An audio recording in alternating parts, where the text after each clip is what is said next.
Well, I am so excited to be live here today with Darius Mirshahzadeh. And Darius, it is great to have you, especially since you and I kind of have gone through a very similar journey at a very similar time. We got a chance to kind of go back and forth right out of the gates as we started hanging out because we were writing a book at the same time. We were getting it edited at the same time. We published it pretty close to the same time. And your book is fantastic as well. And I'm really excited for all the reviews that I've seen and all the people that are just loving what you've got going on with the core value equation. And more notably than that, just having conversations with friends like John Vroman, with Front Row Dads and the impact you're having on a high level from a culture standpoint and a values driven standpoint. It's just remarkable. I did my dad lunch. I do a monthly lunch with my group of dads that are kind of accountability partners. And that's Hal Elrod, Tim Nikolai, and John Vroman. And he was raving about you yet again. So thank you for being here with us. Oh, man, the pleasure is mine. How's it going, buddy? Very good, man. I'm so excited to have you here. It's fun. You know, it's interesting because I just had you over to my home in person. But, you know, we live in the same city, but we're, doing, the StreamYard thing here, the live version for everyone. It's kind of silly, though. Shouldn't we be in person having a really nice bottle of wine like we did last time? I was just going to say, I was like, man, we got this all wrong. We should have been doing it like we did it last time. But no, we'll have to make up for it on the next go around. But yeah, man, first of all, can I just say something? Yeah. So the book, The Lifestyle Investor. So, okay, first of all, I'm the guy. You don't know this about me. And Justin and I, as you mentioned, are getting to know each other. We got introduced through John Rowland probably like 6 months ago. And as you were saying, we went through going arm step, lockstep in the same journey. And we moved to Austin. We're both doing our thing. And so I'm the guy that always talks about other people's books, but I don't typically read them. I'm always like the guy that's like, because I hear about there's a book called Second Mountain by David Brooks. I'm like, have you read that book? It's an amazing book, but I haven't even read it, but I've heard from 5 people it's amazing. And so normally I'm the one referring the books. And there's a joke in one of my CEO groups is that if Darius refers a book, you got to check to see if he's read it. And so I always, every start of every year, I'm like, man, I'm going to read at least a book a month and I'll get started. And then it just falls off a cliff. But I will tell you this. I started the 75 Hard 5 days ago. And one part of that, you got to read 10 pages of a book a day. And so about 2 days before that, as you mentioned, you and I had our little wine hangout.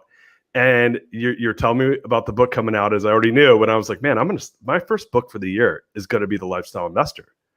And I'm going to tell you this right now, man. I am right now about 60% of the way down your book, and I can't put it down. I'm only have to read 10 pages a day, and I'm reading at least 20 pages a day. So that's so awesome. Thank you for sharing, that wonderful compliment. And it means a ton because, as sad as it is, I hear the stats of how few people will actually read a book when it's purchased. And, but I'm a big reader. So, to me, like if I read a book, if I buy a book, I'm going to read that book. Now the difference is, am I getting sent books that, I didn't order myself? Right. And in that case that, that's a total, that's a 50-50. It depends on the topic, depends on my time and all that. But it's nice to hear, your review of it. And I'm actually really blown away by how many of my friends are either A, currently reading it, or B, have already completed it. And I'm just shocked because I wasn't sure what, my friends would think of my own stuff, right? It's sometimes you're so close to people that it's hard to see them as the expert that they are in the field that they are. And I'm sure you've experienced this too. Oh, very much so. And I'll tell you this, first of all, I love that what you said about being a big reader and me, even I am actually a big reader when I give myself the space to do it. And as they say, I think Buffett says it, leaders are readers, right?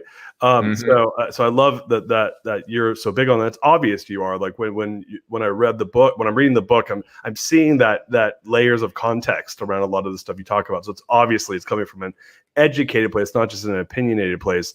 I wrote a review. Even I was like, I can't help myself. I'm going to write a review because I really like your book. I mean, like, no bullshit. And so I'm reading the book, and I said, move over cash flow quadrant, move over Kiyosaki, or something about like the move over Rich Dad Poor Dad. That's what I wrote. That's my title of my review. Hopefully Amazon publishes it because they're kind of a pain about that. But dude, I really love your perspective on it because, you know, and I'm someone that is now investing in kind of different ways, and still, you know, as you know, we're in an investment group together, and I told you the reason I joined that was to get more confident in my ability to invest because I feel like I have the knowledge, it's just going and executing on it. And you landed, I was like, my stomach, and Tim Nicolai said this when I met him through John Bowman. He said, oh man, you're a somatic intuitive. My body talks to me, right? So I get kind of nervous when I invest. My body like tells me whether I like the investment or not. And one of the things that I came to the conclusion, and this was, and you came to it too, you were way earlier than me, was about 3 years ago. I was in my business. I had built this essentially 9-figure company, 1,000 employees. And I was like, my only real income for the most part is my business income. And I'm CEO of the company and one of the owners. So it's, you know, and I have a fair amount of, you know, equity in the business. And I had this like apartment building that I owned that I bought when I was 25.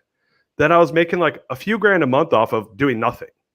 Like I wake up and the money just shows up. And I mean, right now with COVID, I'm dealing with a little bit of this and that, but for the most part, like it's mailbox money. And and 3 years ago, I was like, I need 10 of those, right? Because what happens if my business goes sideways? What happens if, you know, I don't know, the you know, businesses are volatile, right? And I was like, and here's the kicker, and this is why I said I wish I had your book. I was like, I have no idea where to start on this. I have no idea. You want me to go start another company? I go start a company in my sleep. You want me to go and invest my money? And I'm going to tell you this, I had all my money in cash because I viewed that as a hedge against my company, right? Because I had so much it's illiquid, leveraged, highly volatile, highly risky, right? And I was like, I need zero risk. I need to dilute this risk somehow. But what I didn't take into consideration was cash flow risk. And when I'm reading your book, this is what I did. I pounded through your book in like 4 days. I'm like almost done. And I'm going to be done probably by Sunday or Monday. I love it. And I'm like, dude, I can't, he got there. I was a little jealous, honestly. I was like, God dang it. Like Justin got there. Like, why didn't I figure this out when he figured this out? You know? And I'm gonna admit something wholeheartedly right now. I left my business in the end of 2019, and I had zero cash flow outside of that apartment building. Now I had cash, but I started like tapping into that cash, and I got so anxious. I was like, and you want to hear this crazy story? Yeah, of course, without a doubt. So I went out. So I was like, oh man, I need income. I'm like, burning principal is super uncomfortable for me, right? That's right. And I was like, so I went and I invested 7 figures in a bunch of like, what are those, like oil MPAs, MPLs, right? Okay. REITs. I mean, all these publicly traded, and I was going to make like a 6% aggregate dividend out of this thing, right? Yeah, so like, in theory, hypothetically, right? And you're counting your money often before it's ever made. That's what I mean. We're all guilty of that. Totally, right? So I'm just like, all right, low beta. It's got a 0.5 beta. I'm like, all right, it doesn't move with the market that much. I build this portfolio, and in 3 days, I'm down 30 grand. Wow. And I'm like, I'm only trying to make 60 grand. Like, I'm only trying to make 60 grand for the year. I'm down half of what I'm trying to make. And so, I call my business partner up, who I just left the business. I said, he's like, you need to get out of all those stocks, man. Like, you're going to go crazy. He's like, if you lose 100 grand and try to make 60, you're not going to be able to live with yourself. And so, that's right, for sure. I end up down 10 grand. I liquidate out all the positions. I end up losing about $10,000. And I was in it for like 4 days. And I was like, well, that's not going to work for me. And anyway, so I just said, you know what? If I burn some cash this year figuring this out, so be it. So I'm just going to burn some cash and figure it out. And I did. I just sat on the cash and didn't make any bold moves. And it worked out in my favor, obviously, but with COVID and all that stuff. But yeah, I was just reading your book and I'm like, oh my gosh, you're so ahead of the curve, man. And the book you wrote is just mind blowing. Your perspective around, like, because we're not taught this. We're taught, oh, you need to go and invest in a diversified basket of ETFs. And you know what? Like, you don't want to be illiquid. You don't want to be cash flow at the expense of growth. And I'm like, and I'm like, but I want money. Right. Right. And so anyway, anyone that hasn't gotten this book, you're out of your mind. You need to go get it tomorrow because it's a life changer of a book. Well, gosh, I appreciate the incredible endorsement, Darius. I mean, that's awesome. And it means a lot. I love hearing you talk about it because you learn as you invest, as you kind of take steps forward in this path of moving. And this is, true of my story as well, from being an entrepreneur to being an investor, because it's a different skill set. And you certainly have that skill set, which is great. It just needs to be strengthened and developed. But the core, you've got a really good core, and we'll get into some of that with your experience in the mortgage lending industry. But what I want people to recognize is you learn a lot about yourself when money is invested and how closely you watch it, right? If you're watching it too close, you probably invested too much. Like if you're thinking about it all the time, it probably is too much. If you can't help yourself but look at it all the time, and it becomes, kind of like, you're, whatever it is, whatever the thing is that's controlling your world, your idol, for, better sake of a word, it might not be the best strategy, and so these are all great things to learn as you embark on this journey, because we're all there's like this different litmus test that we're all going to have and need to pass for certain types of investments and certain strategies, and being able to do a long-term play versus a short-term play. For me, I really like having exposure to both, but I really want the opportunity to control my investments a lot more in the short term. I want to be able to get that money in and out. I want to make a return and get it out before there's enough time where I can lose money. So if I can protect, if I can structure a deal in a way where I expose that money to some risk, but the risk is only 1 year instead of 5 or 10 years, then the amount of risk typically is less. And then because I only have to protect it against 1 year's worth of risk, I can mitigate some of the risk that would exist as well. So there's just a bunch of layers of it.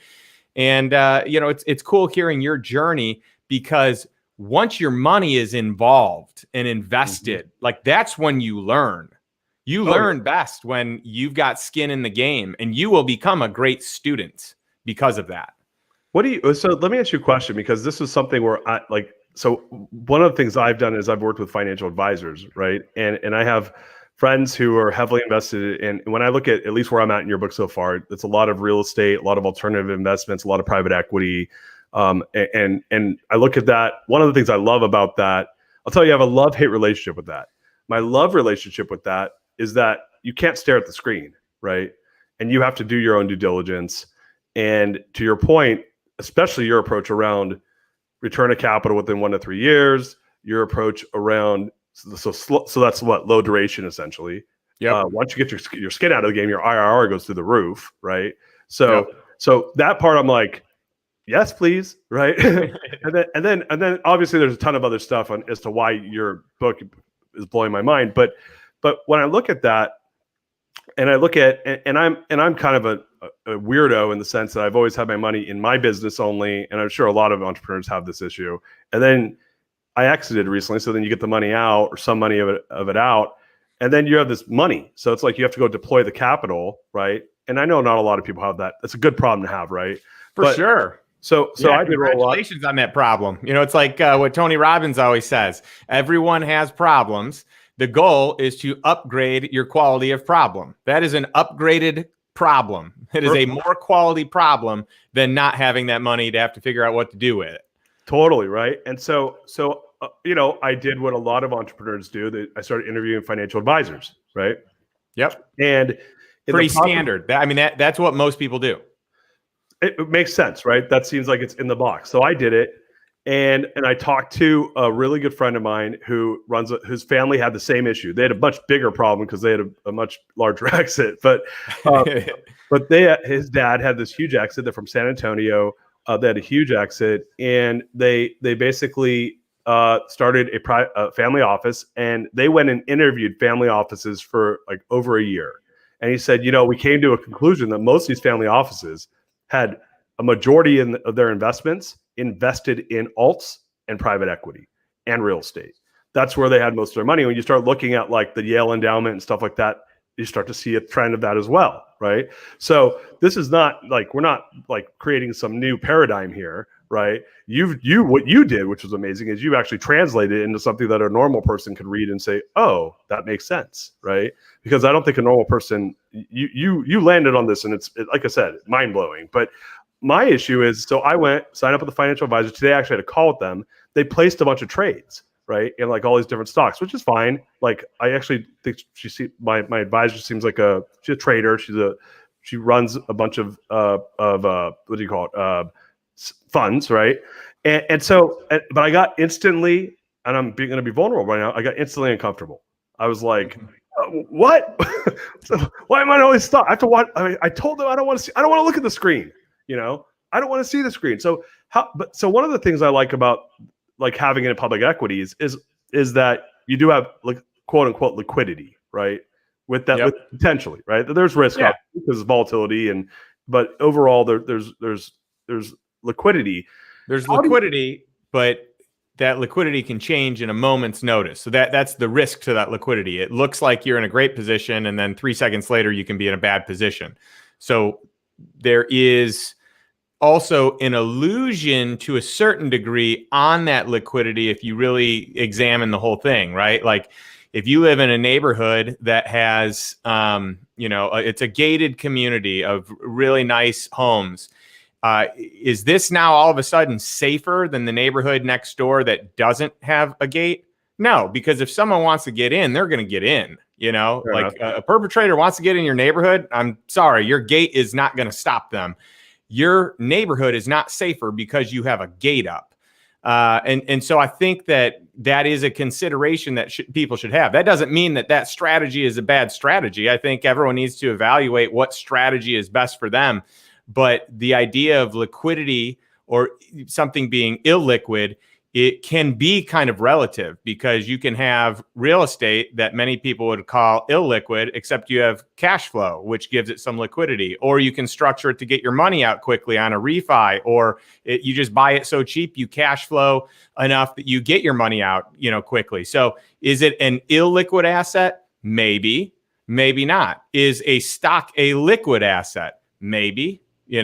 Maybe not. By definition, it is, because you can take your money out at any time. But if you lose everything to then take out half of it, that kind of defeats the purpose of the liquidity, in my opinion. Yeah, no, I totally agree with that. And so this is where I want your opinion on this, because I'm kind of torn right now. So I was debating her about this. And so I'm probably the most pain in the ass customer you ever had, because I'm like, well, yeah, I don't want to look at the screen, and what's why can't I go and invest in these private equity deals, and they do alts too, because of a lot of these RIAs and stuff are doing alts now because they have to compete with a lot of them. They're trying to be competitive. They know it's an asset class people want to get into, right?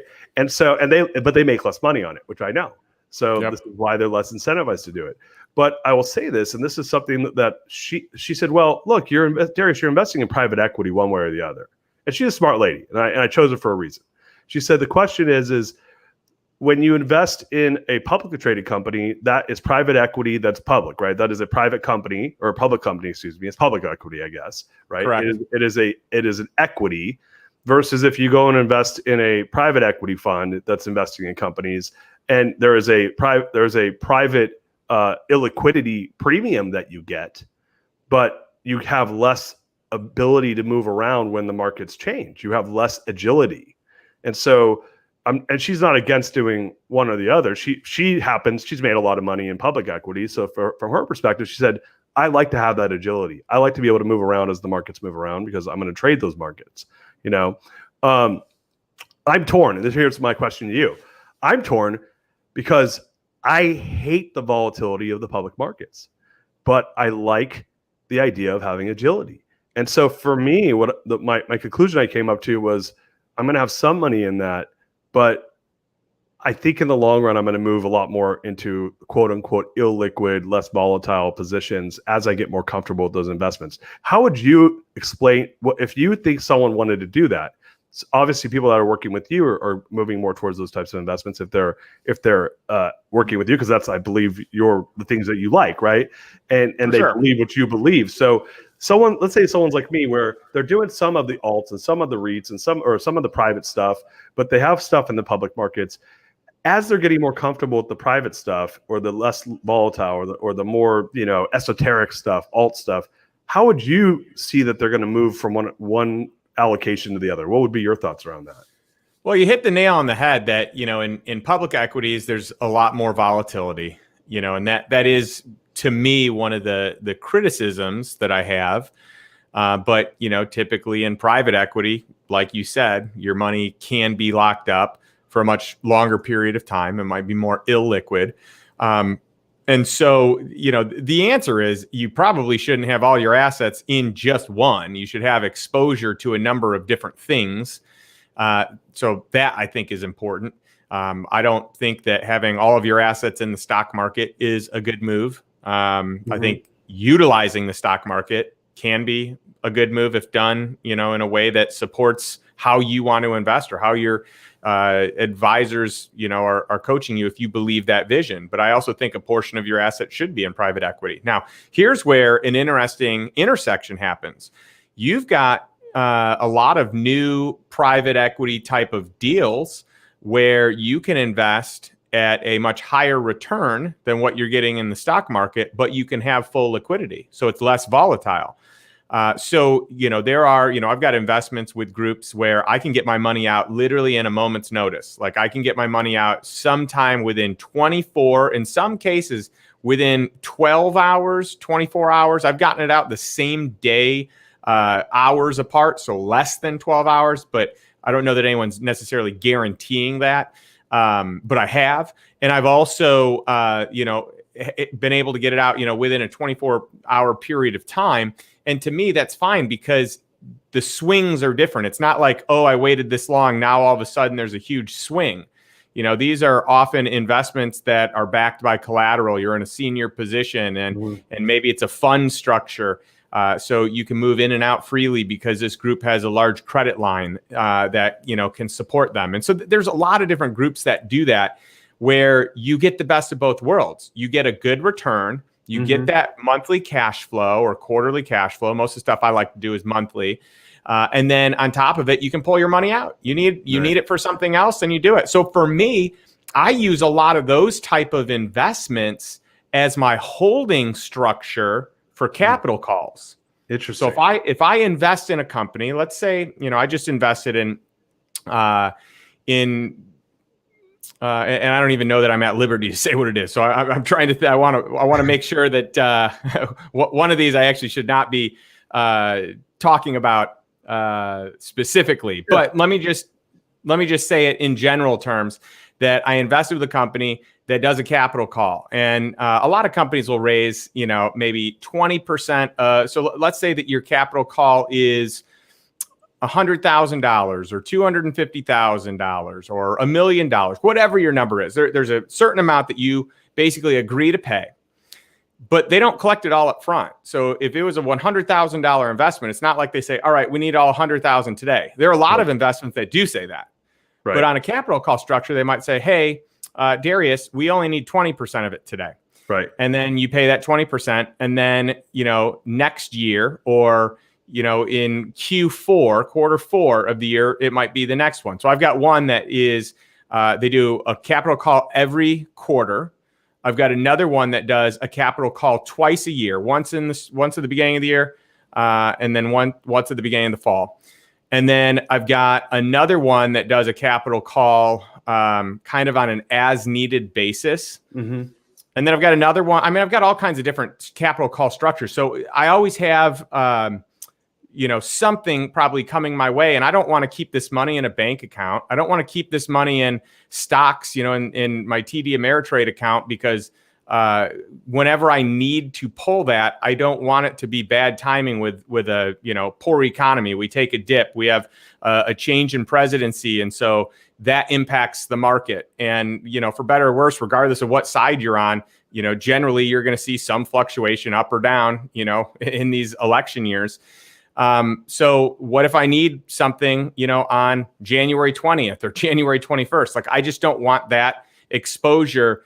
And maybe it spikes, and that would be great. But what if it doesn't? I don't want to be pulling from that account. I want to pull from an account where I got a consistent amount. Like my return is set, and I got a whole bunch of collateral to back it up. And so now I've got my capital call account that I earn a really good return on, right? Anywhere from 10 to 15% paid monthly. And then if I need to pull it out, I can pull it out generally in 24 hours. Wow. So with that, so is that like, and I know you're not at liberty to say, but this is in general, is that like when you go into that trade, are you telling them, hey, look, this is where I'm parking capital for my capital calls, so I need access to the list. You just guys need, like, is that an understanding going into that investment with them? So I have had this conversation with groups because I don't want anyone to get, offended if I'm in and out. Some groups don't want that, but other groups are fine with it. So for example, with this group, I'm like, this is my strategy. And they're like, okay, no big deal. We'd love you in it. And you don't ever have to worry about being in and out, because our, line of credit, if we ever needed it, which, we won't need it for your single transaction, but let's just say we did, or let's say there was a mass exodus all at one time because the markets got scared about whatever, COVID hits, and therefore, people want to pull money out just to be safe. They've got a credit line that is, hundreds of millions of dollars that they can draw against. Interesting. And so one of my questions for you then is, what is your perspective on cash? Like cash or crypto or Bitcoin or all these different things. What's your perspective on that, assuming that, just to give yourself some, I guess, again, agility to make moves, because you know how it goes. It's all good till it's not, right? That's right. And when it's not, cash or cash alternatives are king, right? So how do you think of that? How do you mitigate that in your mind? Yeah, and I love, Darius, I love cash alternatives. I'm not as big of a fan of cash itself because I want it to be making me a return somewhere. Right. But at the same time, I want to have resources just in case everything goes wrong. So, there are places there's a certain amount I think that makes sense to be in cash at any given time in a secure hidden location where you have access to it, even in the middle of the night, or even if you're traveling, that you can draw from that. So that I think is really important. But beyond that, I want to be careful where I'm holding it. I don't want to hold it in a bank. If I hold it in a bank and there's, a bank run, I'm not going to get that money. And I can assure you that, you heard everyone when COVID hit and stuff was being shut down, and you heard people, all the people at the top saying, hey, basically don't create a bank run. You're fine. Everyone's fine. Well, I drove by a bunch of banks. Like, I just wanted to know what it was like myself, and here in Austin, Texas, the lines were ridiculous. Like, you couldn't go in the lobby, so it was drive-through only, and it was crazy. All right. And then I actually just wanted to get a little bit of cash. I felt good about my position, but I actually had another reason for wanting a little extra cash. And so I found like the shortest one, this is like later on, this is like a month later, okay? Right. 3 weeks later. And it was still just as crazy. Like the line, it took me over an hour to get from where I was in line in my car to the drive-through of the shortest one that I saw.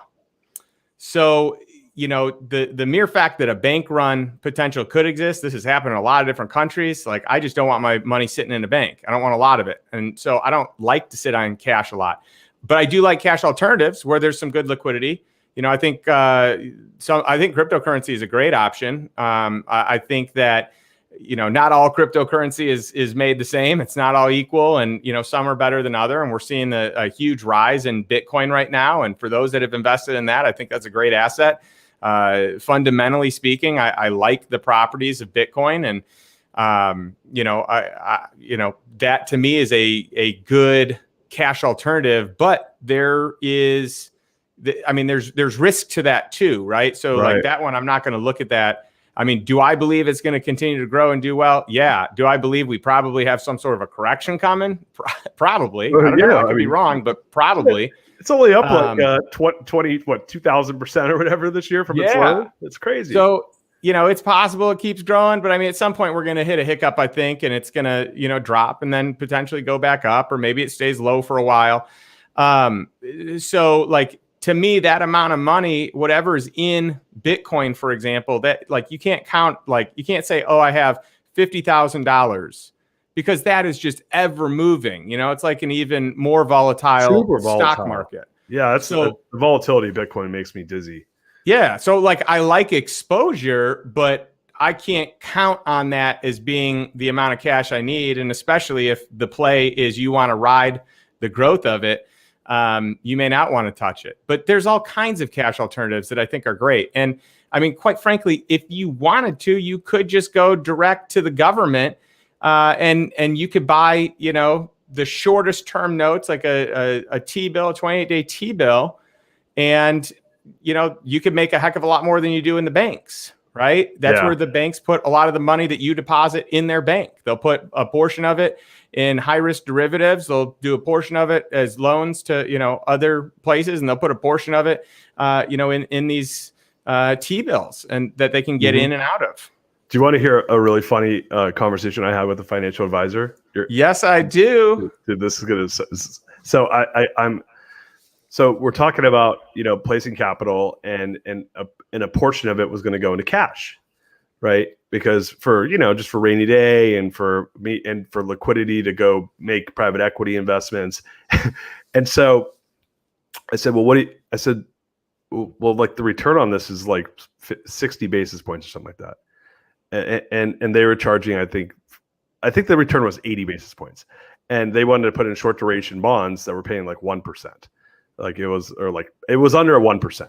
And I said, but you guys charge 80 basis points or 70 basis points or whatever that was. And so essentially they put the money into like this short duration bond that pays under 100 basis points. And then they take their fee off the top, which was like 70, call it. And I said, so let me get this straight. I give you money, you take all the fees out of it, and you give me no money back except what I gave you. I said, I could just go get a CD, or I could, to your point, I could go open an account with the government directly and buy treasuries. And so I said, why would anyone ever do that? Ever? Like, what are you even doing to earn the money? You're a custodian? Yeah, I mean, that's a great consideration. I'm glad you recognize that. A lot of people don't do that math, though. And so they think they're going to get X, but what they really get is Y. Yeah, well, and to your point, like, it's because there's no like I don't want to say fiduciary responsibility, because a lot of people do have that, but are you really holding up to that fiduciary responsibility because you're taking 80% of the returns? Like if I'm taking, and even think of this, and this is where I start really thinking a lot about what you're talking about. Okay, so and I love the fact that you're like, I don't get out. Essentially, what I'm reading, and maybe I'm reading between the lines, is like, I don't get out of bed for under 15%, right? Like that's where your mindset's at. And I have friends that have the exact same mindset. They're like, we don't get out of bed for single digit returns, and we just need to play smart so we can go find those returns and mitigate our risk, right? And so what I love that approach, and I'm getting like, I'm starting to see that. I'm like, yeah, that makes sense, right? You just got to do more work to go figure it out, right? Or partner with the right people. Yep, and so sure. What I see at the other side of that is, let's say I'm going to go and I'm going to invest in munis at, call it 2.5%. Munis being municipal bonds, for those listening in who don't know the lingo. So let's say I'm doing municipal bonds, and let's say I'm paying my advisor, call it 100 basis points, right? 1%. But the bond's paying 2.5%. I'm paying 40% of my return to the advisor for putting the money at work. So how's that a deal? That it's a 40, they're like a 50-50 partner. That's right. But they didn't make the money. They didn't do anything. That's right. And I look at that and my brain goes, why would you? I actually said this to advisors. I said, why would I ever do that? I'll just go put it into a savings account, I have zero risk except the run on the bank, right? and inflation. And inflation, right? But like, if you're the type of person that's out there looking for investments, that's it's a pretty small price to pay, if as opposed to paying someone, giving them half the return. That is just, let's just forget about inflation and risk. Let's just talk about business. That's offensive.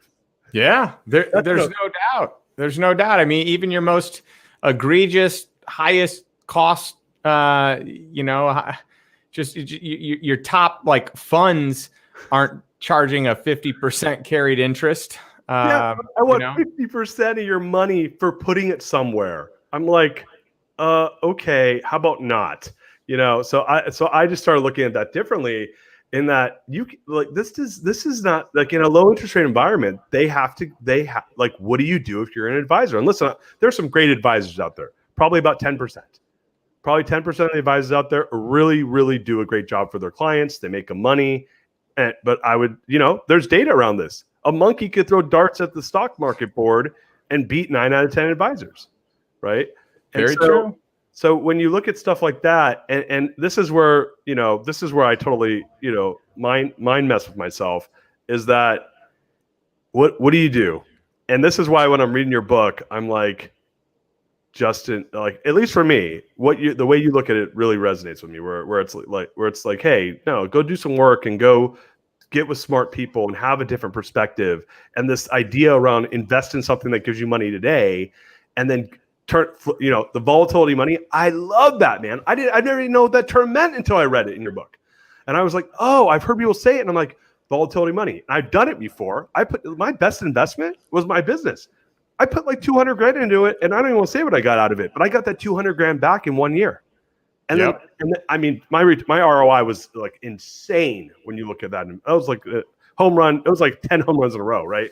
But I didn't know there's a term for that. And when I read that in your book, and I was like, I like that. That makes sense. Yeah, velocity, the velocity of money. What did I call it? Volatility. Oh, pardon me. I'm important too. Both are important. Sorry, I meant velocity of money. And a lot of people don't look at that. They don't look at, what's the opportunity loss cost? What is the velocity of money if you can get it back quickly and repurpose it? And so, what Darius is talking about is, how do you make an investment into one deal where you can get your money out inside of a year, still have some equity or upside participation in that company that you got your money out of, but then you take that same 100,000, you place it into another investment. And by the way, you can rinse and repeat that approach over many more. So that would be an example of the velocity of money, where you have, instead of taking one amount, one $100,000 payment, and earning just one return on that money, you can put it to use in multiple different places. So you can have an exponential return as opposed to a linear return. Yeah, it's like, by the way, I'm like a word addict. So when I learn a new word that says a lot, it goes into my soul. And when I read that in your book, The Velocity of Money, I was like, I sort of got my brain exploded. I was like, I want to go make a bunch of $100,000 investments that I get back within 1 to 3 years, then go make 3 to 5 of them with the same 100 grand. Like, I was like, what? And what's funny is my best investments have always been those investments. I just didn't have a word for it. I didn't know it. I just liked it when I saw it. Right. So anyway, I love what you do with your book. And I appreciate it. And I love hearing like what's resonating with you. I mean, I think it's great because you're a friend, but you're also, you're someone that is critiquing the book. You're critiquing the philosophies. Do I believe in this? Do I not? Here's my frame of investing, and does this change it? Does this change my mindset? One of the biggest things I'm hoping more than anything else is that I create awareness that there's another way to do investing. You don't have to do the conventional route. And it's not to say that the conventional route is wrong, or you shouldn't do it, or you shouldn't have a portion of your assets in it. It's just simply to say there are other ways that, in my opinion, are less risky and there is more upside. But I think you can do both quite well. Yeah, I love how you put that. That's where I landed, was this is a really interesting way to think about this. And it sounds like you got there obviously through practice and intuitively, just by putting money at work and kind of feeling your way around. And like I said, 3 years ago, I had that thought where I said, man, why don't I have enough like passive income to replace my lifestyle? Like that's weird that I don't have that. And I started setting goals for it, but I just didn't know how to do it. And so I feel like I'm in a better place now. Like I'm not 100% there, but I am in a better place. And I really love the way you approached it. And I just think that anyways, go out there and buy the book if you haven't bought it. So I love it. I love it. Well, I have so many more thoughts. We could talk a ton. I want to respect your time because I know that you had something else going on. So I want to be able to give you a chance to get to what you need to do.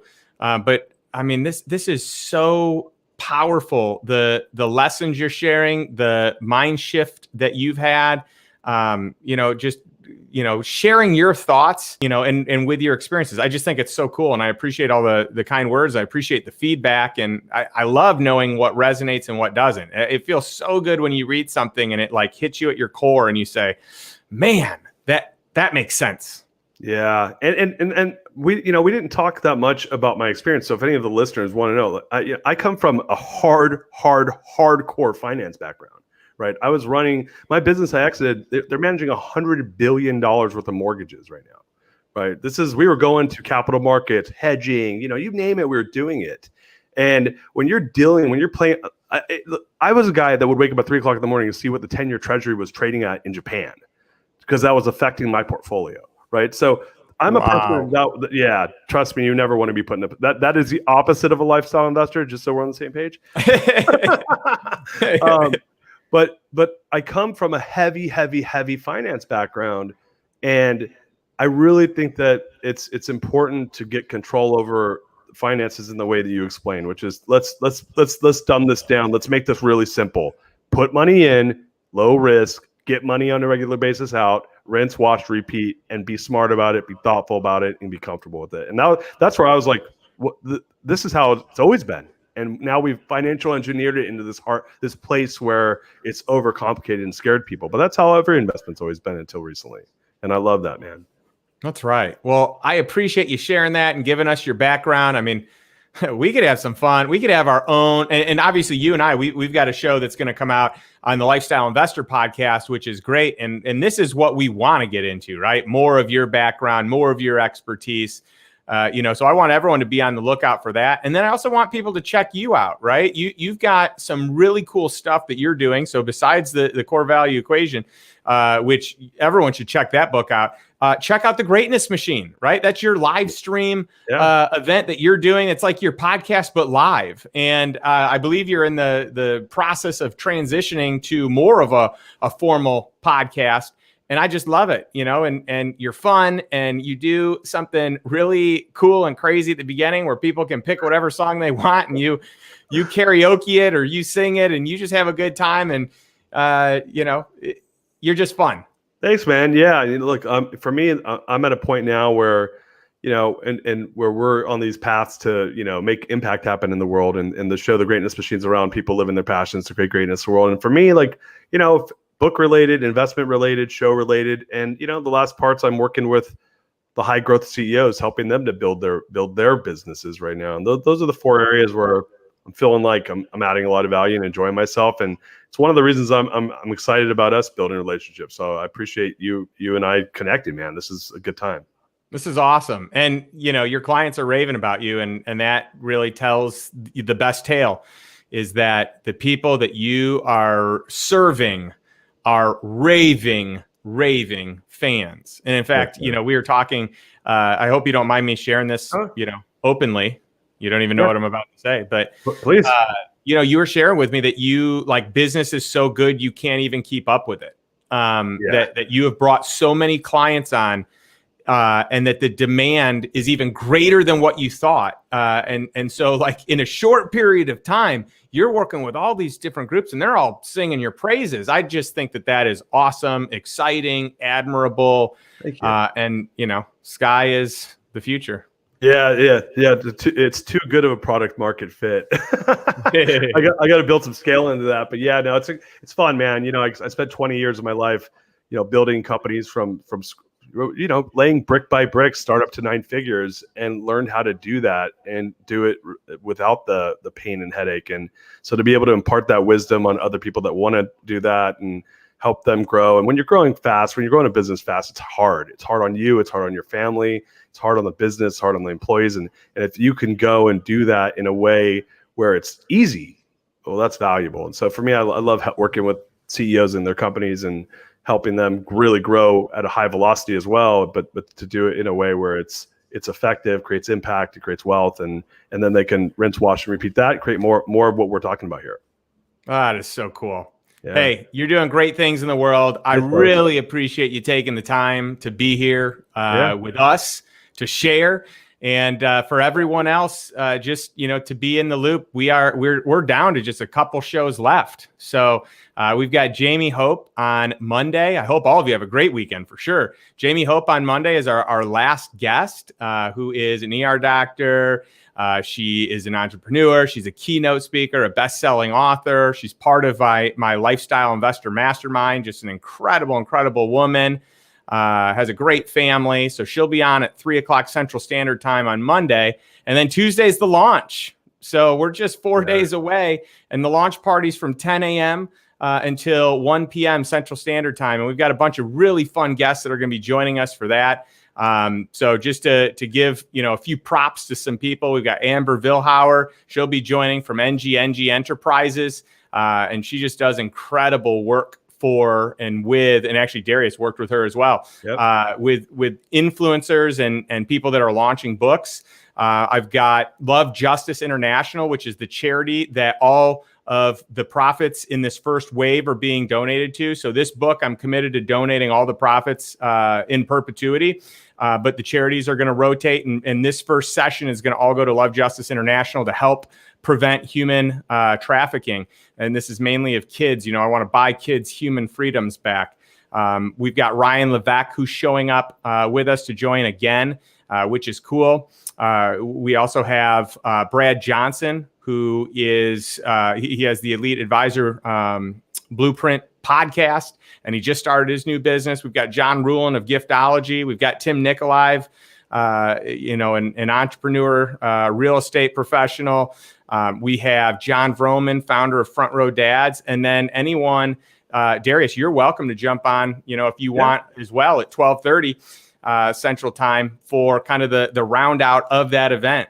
And we're just so excited about this and about you and all that, we're doing together. So thank you.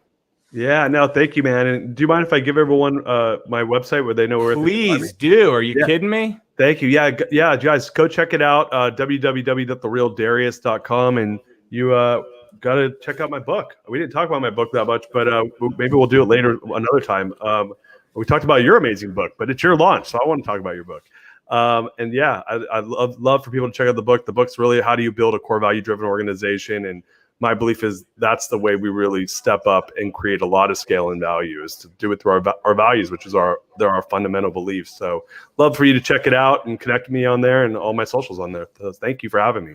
I love it. That's awesome. And we can dig into that on the podcast episode. So cool. Very cool. Thank you much. Have a great weekend, Darius, and to everyone watching.